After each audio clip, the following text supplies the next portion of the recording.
আমি এই নববর্ষের উপলক্ষে পার্কটি উদ্বোধন করলাম।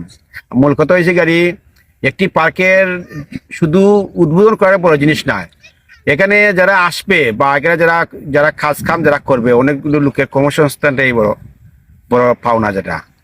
আর সেকেন্ড হইল গাড়ি আমি মনে করি আর কি আমার এলাকার যারা গণ্যমান্য ব্যক্তি আছে সবাই সাদিয়া পার্ক যেটা আজকে আমরা উদ্বোধন করলাম। আসলে আমাদের এলাকায় বিনোদন বলতে কিছুই নেই। তো আজকে মিজানের উদ্যোগে আমাদের এই এলাকাতে একটি পার্ক আজকে আমরা উদ্বোধন করলাম। তো আমরা সকলকে আমন্ত্রণ জানাই যে আমাদের এই পাগলা শান্তিগঞ্জ এলাকাতে আমরা একটি সুন্দর একটি পার্ক হয়েছে। সকল এই পার্কে আনন্দ ভ্রমণ করার জন্য সকলকে আমন্ত্রণ জানাচ্ছি। আমি দীর্ঘদিন যাবৎ 2008 থেকে পরিকল্পনা করতেছি যে পাগলা একটি পার্ক করব। অনেকদিন যাবৎ চিন্তা ভাবনার পর এই গত 3 মাস আগ থেকে আমি কার্যক্রম শুরু করি। গত এলাকার মধ্যে একটি মনোরম কোনো পরিবেশ নাই, বাচ্চা কাচ্চা ঘোরার মধ্যে জায়গা নাই।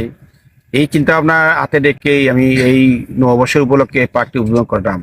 মূল কথা হয়েছে গাড়ি একটি পার্কের শুধু উদ্বোধন করার বড় জিনিস নয়, এখানে যারা আসবে বা এখানে যারা যারা কাজ কাম যারা করবে অনেকগুলো লোকের কর্মসংস্থানটাই বড় বড় পাওনা যেটা।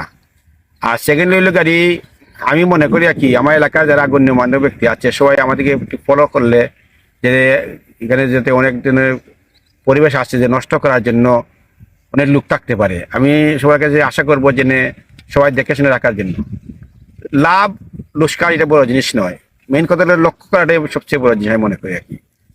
সবাই সহযোগিতা করলে আমি সামনের দিকে এগিয়ে যাবো। এই শুভ উদ্বোধনের মিজান ভাই যে এই পার্কটা করছে ডাবরে ঘুরে হেঁটে হেঁটে আমি দেখছি যে জিনিসগুলো আনছেন অত্যাধুনিক ফুটবল খেলার মতন যে গেছি সুনামগঞ্জ জেলার ভিতরে দেখা গেছে যে আমাদের মিজান পার্ক ঘুরে যাবে।